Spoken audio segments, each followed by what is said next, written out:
Hello students, welcome to the EPG Pathshala. I am Dr. Bhashwati Banerjee from School of Biotechnology, Gautam Buddha University.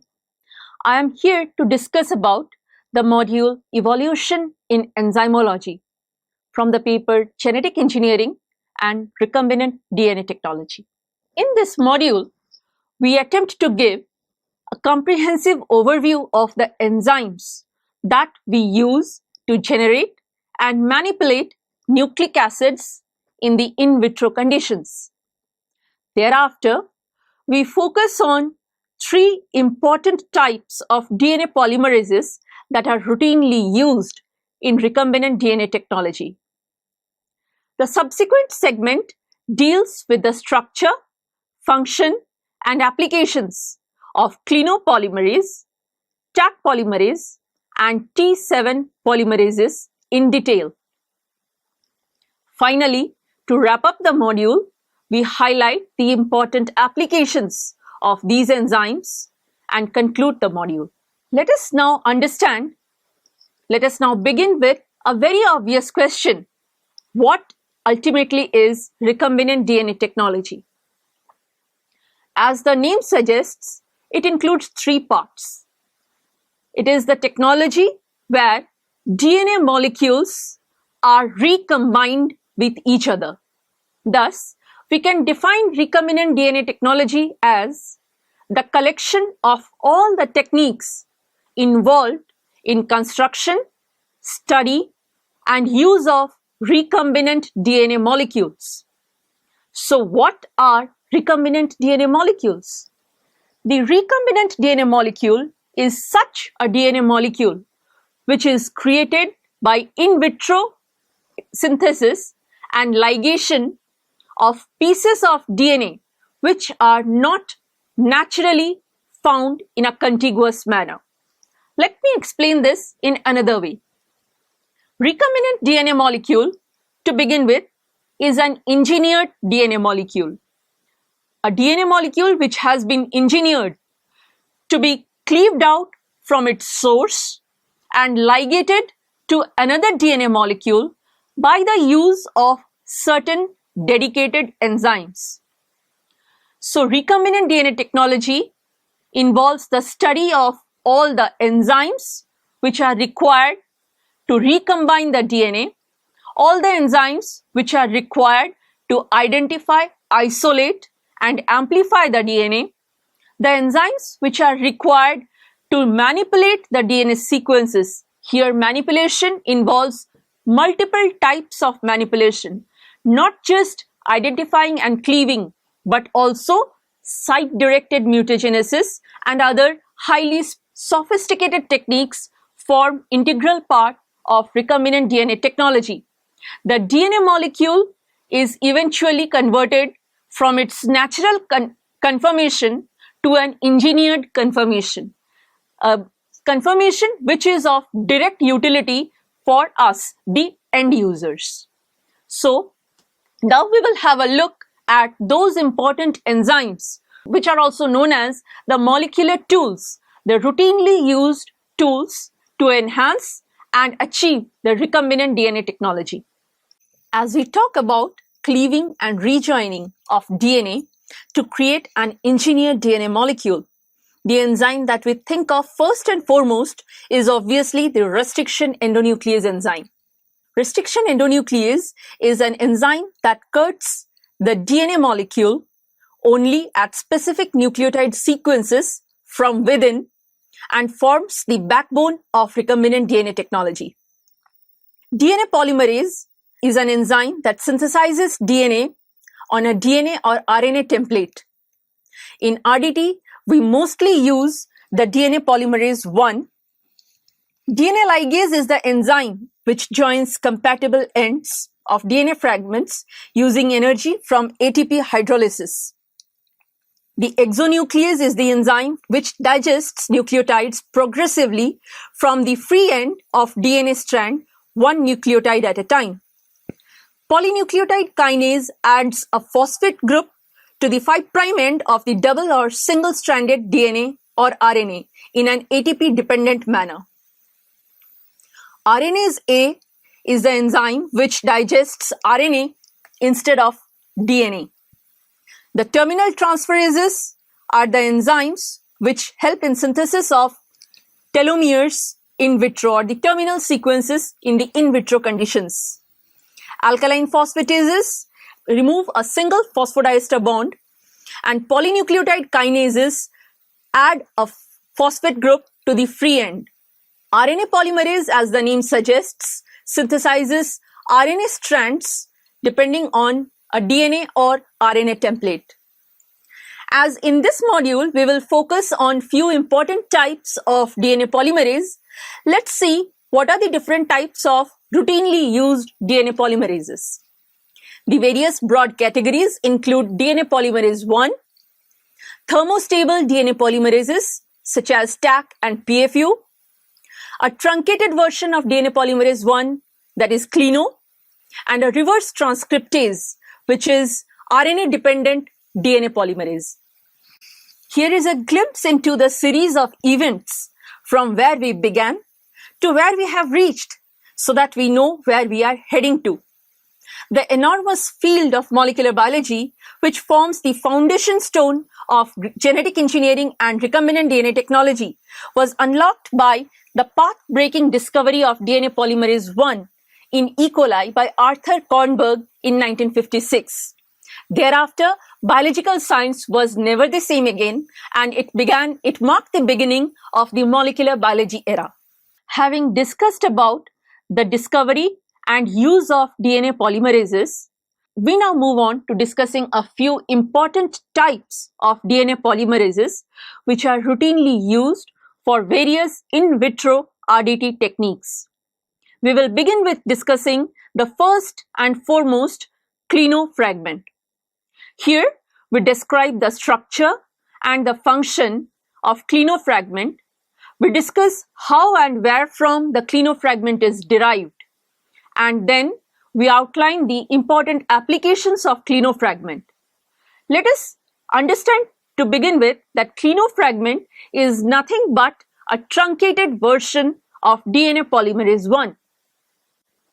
So, we should first know the structure of DNA polymerase 1. As we all know, E. coli DNA pol 1 is the prototype DNA-dependent DNA polymerase. Pol 1 happens to be one of the 3 important DNA polymerases that is used in E. coli DNA replication. It is interesting to know that DNA pol 1 also happens to be the first bacterial polymerase which was discovered and characterized. Arthur Kornberg and his team discovered the activity of DNA pol 1 in 1956, and this was a milestone in molecular biology which paved the way of entire in vitro recombinant DNA technology. Pol 1 has several salient features.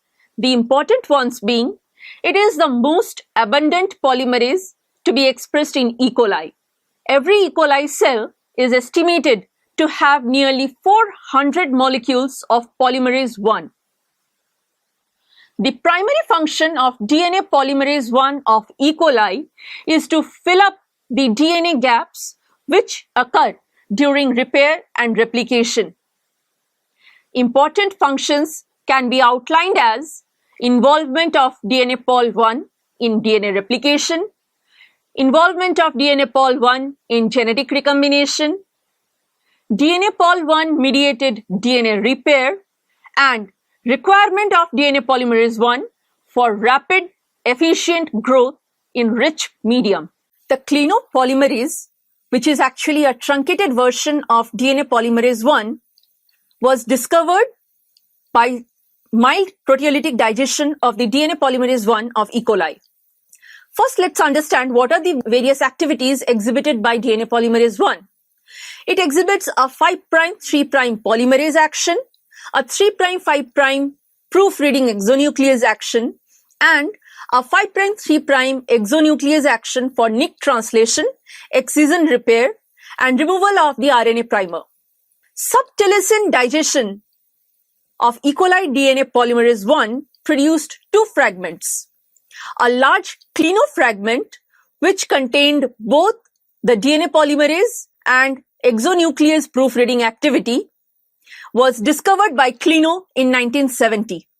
The smaller fragment of nearly 35 kilodaltons contained only the 5' 3' exonuclease activity but could not polymerase DNA.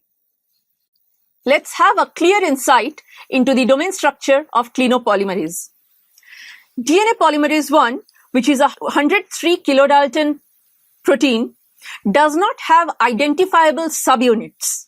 However, when it is subjected to mild proteolytic digestion by a protease called subtilisin, it dissociates into two fragments.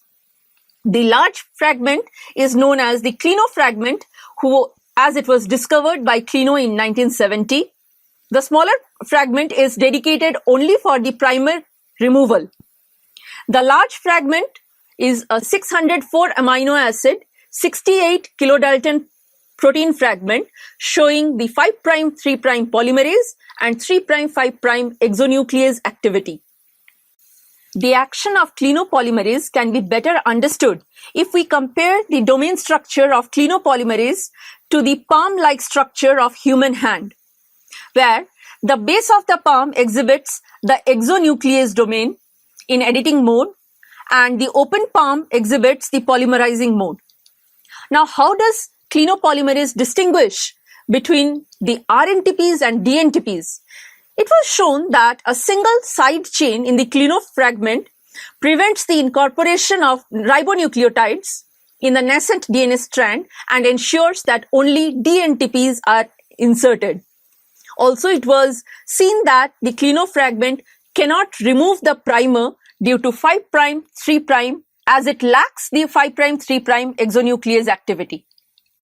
Let's understand the various salient features of Clino fragment one by one. To begin with, as it is a polymerase, it must have a rate of incorporation. The rate of incorporation by Clino fragment has been seen to be 50 nucleotides per second. However, the processivity of Clino fragment is not very high. It shows modest processivity of synthesizing 50 nucleotides after binding and before dissociation. Clino fragment also acts as a reverse transcriptase by copying RNA templates in a distributive manner. It incorporates 1 to 2 nucleotides per binding event. However, the biological relevance of RT activity of Clino is not yet established. Approximate fidelity of Clino polymerase happens to be 1 error in 50,000 nucleotides. This fidelity is derived partly from its 3', 5' editing action. However, it should be noted that the fidelity as well as processivity of Clino fragment are both influenced by reaction conditions. The parameters can be extremely modified when the pH is modified. Now that we have seen the structure of Clino, let us understand its functions and see where and how it can be applied in recombinant DNA technology. The major function of Clino is to incorporate radio-labeled nucleotides onto 3' DNA strands. This happens to be one of the primary applications of Clino fragment. It is also used to synthesize the second strand on cDNA. It is known to fill in reactions of gaps in double-stranded DNA. It is widely used in DNA sequencing by Sanger's dideoxy method. Clino fragments can be used for random primed labeling, synthesizing blunt DNA ends after restriction digestion, which utilizes removal of 3' overhangs and fill-in of 5' overhangs, is another application of Clino fragment. It is also used for partial or complete filling up of 3' resized ends after restriction enzyme digestion. Elongation of oligonucleotides in the technique of site-directed mutagenesis is another important application of Clino fragments. We shall now introduce the Taq polymerase to you. Now, when the polymerase chain reaction was first described, the Clino fragment derived from E. coli DNA polymerase 1, was the paramount enzyme for sequence extension. However, due to its lack of stability at high temperature, the clinofragment of DNA pol 1 needed to be replenished before each cycle of replication. Thus, the in vitro DNA replication was then a very tedious and cumbersome process.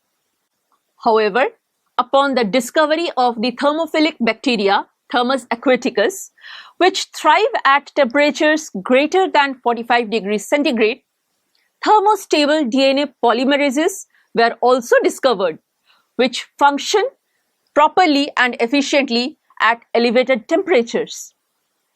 Taq polymerase was then one of the first thermostable DNA polymerases that was successfully used to eliminate the need to replenish the enzyme after each denaturation cycle. So what exactly is the Taq-Pol?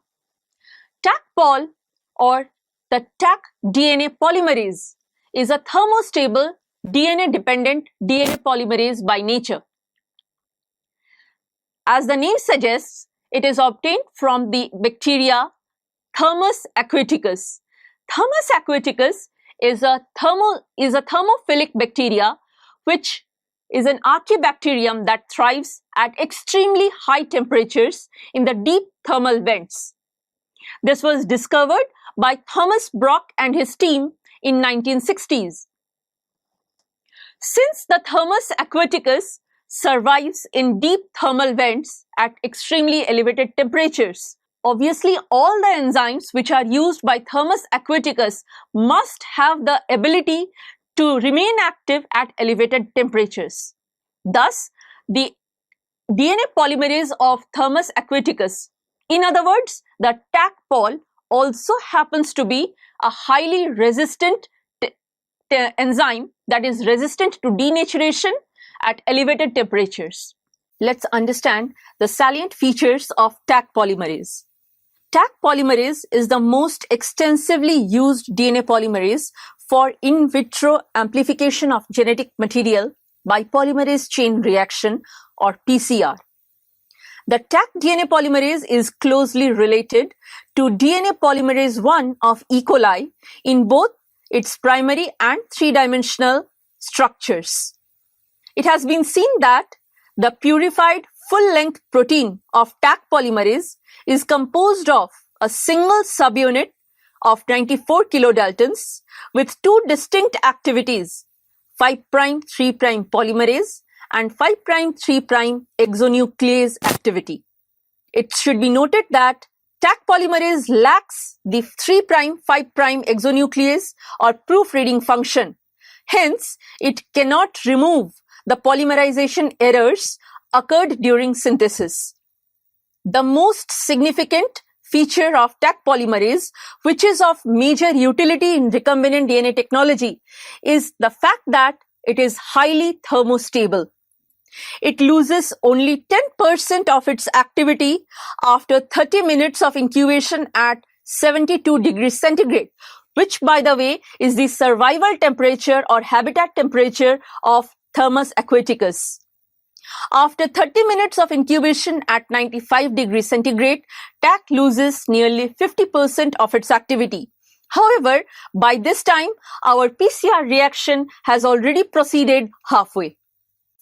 We now try to understand the structural features of Taq polymerase. Let's take the example of a three-dimensional ribbon diagram of Taq polymerase. It shows a site where the single-stranded template DNA enters. Then there is a site for polymerase activity. The thumb domain contacts the DNA minor groove as it leaves the polymerase active site. The extended fingers domain contact the double-stranded region of DNA. The binding site for DNA sliding clamp is shown by the fifth domain. Overall, the structure of Taq polymerase, like any other DNA polymerase, can be easily understood by its homology with the human palm-like structure. Similar to the DNA polymerase 1 of E. coli, Taq polymerase is also susceptible to proteolytic cleavage. It cleaves into two fragments, a small N-terminal fragment with 5', 3' exonuclease activity and a large C-terminal fragment shows polymerase activity. The large C-terminal fragment is analogous to the clino fragment of DNA polymerase 1. Hence, it is also known as ClinTaq, word formed by combination of clino and Taq. It is also known as Stoffel fragment by the name of who discovered it. ClinTaq happens to be the most thermostable form of Taq polymerase. It loses less than 10% of its activity after 30 minutes incubation at 95 degrees centigrade. Thus, ClinTaq happens to be the most frequently used enzyme in polymerase chain reactions and various sequencing protocols which involve prolonged incubations at elevated temperatures. ClinTaq is a clino fragment analog of the Taq DNA polymerase 1. Since it is a clino fragment analog, so the mechanism of interaction of ClinTaq with DNA is of similar pattern as the clino fragment of DNA pol 1. Now, ClinTaq polymerase replicates on natural basis by inducing Watson-Crick geometry.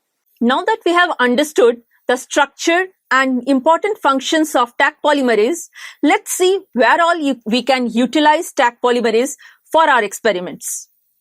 As we have repeatedly discussed, it is most widely used for PCR and sequencing in the laboratories as well as for large-scale industrial or research purpose. PCR is a technique used to rapidly create multiple copies of a segment of DNA using repeated cycles of in vitro DNA synthesis. Thereafter, Taq-Pol is also used in DNA sequencing and TA cloning.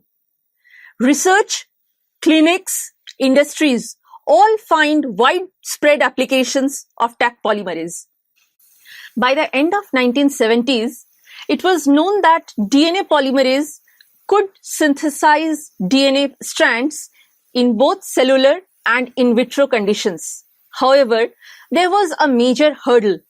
The hurdle was how to maintain DNA in denatured condition at those temperatures where DNA polymerase would remain active, or how to maintain DNA polymerase in active state at those temperatures where DNA strand could be maintained in unwound condition. This hurdle was easily overcome by the discovery of Taq polymerase, which was a thermostable DNA polymerase. And using the Taq polymerase, Kary Mullis and his team discovered the path-breaking technique of PCR in 1983. This was one of those techniques which altogether revolutionized molecular biology and forensic science. This technique allows amplification of trace quantities of DNA into significantly large amounts which could be used for experimentation and diagnostic purpose. The template could be any form of DNA and even as low as a single complete molecule of DNA could be used to produce multiple copies. The technique of PCR uses two basic cellular activities. First, binding of complementary strands of DNA. Second, replication of DNA molecules by DNA polymerase. So what exactly does happen in a polymerase chain reaction? The entire event of PCR can be classified into three segments. It begins with denaturing, followed by annealing, and finally an extension step. Denaturing involves denaturing of the hydrogen bonds at 95 degrees centigrade. Thus, the double-stranded DNA template is opened up to provide single-stranded template. Thereafter, at 45 to 68 degrees centigrade, annealing is done where the primers attach to the homologous DNA sequences. Following annealing, Taq polymerase begins the extension step which is adding of nucleotides that occurs at around 72 degrees centigrade. The series of events is repeated 30 to 40 cycles, and then there is a final extension step. By the end of 30 to 40 repeat cycles, significantly large amount of DNA has been synthesized in vitro, because at every step, the DNA amplification occurs in an exponentially increasing manner. DNA synthesis catalyzed by DNA polymerase is a pivot process in both prokaryotes and eukaryotes, in both in vivo and in vitro mechanisms. T7 DNA polymerase is the third member of family A DNA polymerases, the other two members being E. coli DNA pol 1 and Taq DNA polymerase, which we have already discussed earlier. Now, T7 DNA polymerase has been used as a prototype for biochemical and structural studies on DNA polymerase, and most importantly, it is widely used as a molecular reagent. An ideal DNA polymerase, which could be used for chain terminating sequencing of DNA, should possess a few characteristic features. First of all, it should be able to incorporate dideoxynucleotides and other modified nucleotides at an efficiency similar to that of the cognate deoxynucleotides. It should also have high processivity and high fidelity in the absence of proofreading and exonuclease activity. It must be able to produce clear and uniform signals for detection. All these features were satisfied when the DNA polymerase encoded by bacteriophage T7 was discovered. All these features were satisfied with the discovery of DNA polymerase encoded by bacteriophage T7. The T7 DNA polymerase is naturally endowed with or can be engineered to have all these characteristics. Thus, the chemically or genetically modified T7 DNA polymerase enzyme, which is also known as the sequenase enzyme, revolutionized the development of DNA sequencing technology. Grippo and Richardson were the first ones to discover the polymerase activity of bacteriophage T7 DNA polymerase in 1971. Thereafter, the structural details were elucidated. It was seen that the polymerase gene could be mapped to gene 5, but the product of gene 5, known as GP5, itself was shown to lack DNA polymerase activity. It required a host component known as thioredoxin to complete its polymerase action. Thioredoxin, however, does not participate in the catalytic function. It only plays a structural role in stabilizing the binding of gene 5 protein to the primer template, and thus it increases the processivity of the polymerase more than 100 folds. We now try to understand the functioning of T7 DNA polymerase, or the DNA polymerase of bacteriophage T7. As we have seen already, the T7 DNA polymerase lacks the 5' 3' exonuclease activity, unlike the DNA pol 1 of E. coli. But it possesses a strong 3' 5' DNA exonuclease activity. Since the T7 DNA polymerase itself lacks complete DNA polymerase activity, it requires a host of accessory proteins for its complete action. To begin with, it requires the host component thioredoxin, which plays a structural role. It requires additional proteins such as GP4, which plays the role of helicase and primase, and accessory proteins such as GP2.5, GP1.7, and GP6 to complete its polymerizing function. We have already seen now that the T7 DNA polymerase is an easily modifiable exonuclease and has extraordinary processivity. These features of T7 DNA polymerase piloted the sequenase era, which happens to be a powerful tool in DNA sequencing. Based on this, T7 Based on this, T7 DNA polymerase finds a number of applications. It is used for strand extensions in site-directed mutagenesis. It is used as a model to study interactions within a replisome. Itself forms the sequenase or DNA sequencing enzyme by Sanger's dideoxy method. It is also used for second strand synthesis of cDNA. Let's summarize the module now. We will begin with summarizing the highlights of DNA replication. As we all know, the central dogma of molecular biology involves three major steps. DNA replication happens to be the first step in central dogma of molecular biology and is also the single most essential process for growth and proliferation of any organism. DNA polymerases catalyze the biosynthesis of DNA, which is central to multiple techniques used in genetic engineering and recombinant DNA technology. Identification and isolation of these enzymes have served as prototypes for biochemical and structural studies on DNA polymerase, which are being widely used as molecular tools, molecular scissors, and molecular reagents. These enzymes have a pivotal role in the very foundations of recombinant DNA technology and genetic engineering. These have opened up many unexplored dimensions such as gene cloning, sequencing, PCR technology, diagnostics, and forensic science. With that, we conclude the module. Thank you for your patience.